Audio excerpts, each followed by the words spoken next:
और यकीन माने जब से मैंने ये खबर पढ़ी है मेरी टांगे कांप रही। क्यों? क्या हुई? प्रधानमंत्री नरेंद्र मोदी ने अपने बंगाल दौरे के दौरान देश को 3 ऐसे घातक और अत्याधुनिक युद्धपोत सौंप दिए हैं जो कि समंदर में दुश्मन का नामो निशान मिटाने की ताकत रखते हैं। भारतीय नौसेना के 3 महाबली युद्धपोत आपके समक्ष प्रस्तुत हैं। स्वागत कीजिए आईएनएस दूनागिरी, आईएनएस संशोधक, आईएनएस अग्रय। तोबा अस्तगफार, तोबा तोबा तोबा, खुदा मुझे माफ करे। सलमान, कौन सी जंग की तैयारियां कर रहा है भारत? क्या हो गया इसे? जो भारत इस टाइम पे गुंडा, बदमाश और वो कहते हैं ना गली मोहल्ले का एक ऐसा शख्स बना हुआ है जो हर टाइम मसले मसाइल बनाना चाह रहा है। फिर कह दूं 4 गुना हमारे से ज्यादा है उनका फौज, एयरफोर्स 6 गुना, नेवी 8 गुना। समझ गया? तो हम लोग अगर हमें लड़ना है तो हमें फुल स्पेक्ट्रम, जैसे आखिरी जंग में कस्बा हिंद हो जाए सर, कस्बा हिंद होना चाहिए लो सर, आखिरी जंग। विदाउट, अगर हम न्यूक्लियर वेपन्स नहीं इस्तेमाल करें तो हम नहीं बचेंगे, फतह उनकी होगी। मेरा बस चले तो मैं इंडिया में भी जाके मोदी को मारूं, मेरा बस नहीं चलता। ये पाकिस्तानी हुक्मरान भी हमें जाने नहीं देते, अगर जाने दे तो हम इंडिया में भी जाके मोदी को मार दे।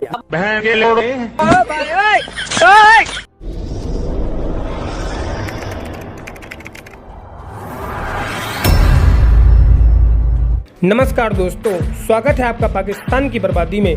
जी हाँ, तो आज की बर्बादी कुछ इस तरह है कि आज एक बार फिर पीएम मोदी ने एक ऐसा कारनामा कर दिखाया है कि जिसे देखने के बाद आज एक बार फिर पूरा पाकिस्तान हैरान और परेशान हो रहा होगा। जी हाँ, तो खबर कुछ इस तरह है कि कल पीएम मोदी ने अपने बंगाल के दौरे के दौरान देश को 3 ऐसे महायुद्धपोत सौंप दिए हैं कि जिनका सिर्फ नाम सुनकर ही पाकिस्तान छाती पीट पीट कर रोएगा। जी हाँ, क्योंकि कल पीएम मोदी ने आईएनएस दूनागिरी, आईएनएस संशोधक और आईएनएस अग्रय, ये तीनों ही युद्धपोतों को भारतीय नेवी को समर्पित कर दिया है, जो अब हिंद महासागर में दुश्मनों को कभी भी किसी भी वक्त परास्त करने के लिए पूरी तरह से तैयार है। जी हाँ, खैर दोस्तों, आपसे छोड़िए, हम पहले पाकिस्तानी मीडिया का रिएक्शन देखते हैं। मैं कहूँगा कि हिंदुस्तान का ट्रीटी को ख़त्म करना और हमें धमकियाँ देना और वो धमकी पे काम शुरू कर देना, वो खुद is an act of war.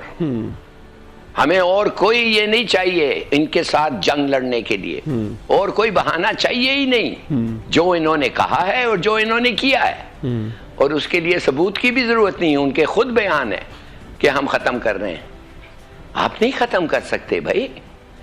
आपने तो मेरे मुताबिक, मेरे इंफॉर्मेशन के मुताबिक वो पानी रोकने की शुरू हो गई है, वो कर रहे हैं, ये नहीं है कि नहीं कर रहे हैं। और ये पाकिस्तानी बैठ के इधर करें नहीं बड़ा मुश्किल है उनको करने के लिए। अरे यार, अगर मुश्किल है तो है, मगर वो तो अभी से शुरू कर रहे हैं। सर, पाकिस्तान क्या हक दिफा रखता है कि पाकिस्तान किसी ऐसी तंसीब के ऊपर जो डैम की सूरत में हो या किसी और तरीके से अरेंज करे पानी को रोकने का? पाकिस्तान के पास आलमी कवानीन के मुताबिक ये हक है कि पाकिस्तान उस पर अटैक करे, उसको ख़त्म करे? बिल्कुल, ये तो मैंने आपको अभी बताया है कि हमें अभी और कोई बहाने चाहिए नहीं। उनके अल्फाज, उनका एक्शन काफी बहाना है। और मैं आपको एक और चीज बता दूं, इतना फर्क है ऑड्स माने नंबर्स में उनकी जो फौज है, मैं अब कहता रहता हूं, फिर एक दफे कह दूं, 4 गुना हमारे से ज्यादा है उनका फौज, एयरफोर्स 6 गुना, नेवी 8 गुना। समझ गया? तो हम लोग अगर हमें लड़ना है तो हमें फुल स्पेक्ट्रम, जैसे हमने अनाउंस किया है, हम फुल स्पेक्ट्रम लड़ाई होगी, इंक्लूडिंग न्यूक्लियर। नहीं तो ये हथियारों को हम ऐसे तो नहीं लिया है ना कि अचार डाल के बैठे रहे इनमें, ये भी इस्तेमाल होंगे। बल्कि अगर हमने कभी भी जीतने की बात छोड़ दें पाकिस्तान को, अगर हम हिंदुस्तान को रोकना है फ्रॉम विनिंग द वॉर, जीतने के जीतना, शिकस्त भूल जाए, जीतना, उसके लिए हमें ये जो ऑड्स मैंने बताया हूं, इतना फर्क जो है, इतना गैप जो है, हमारे पास कितना है, उनके पास कितना है, we must use nuclear weapons. Without, अगर हम न्यूक्लियर वेपन्स नहीं इस्तेमाल करें तो हम नहीं बचेंगे, फतह उनकी होगी। और कन्वेंशनल वेपन्स के साथ अगर हम लड़ें तो वो तो आपको मैंने अभी बताया है कितना उनकी अक्सरियत है।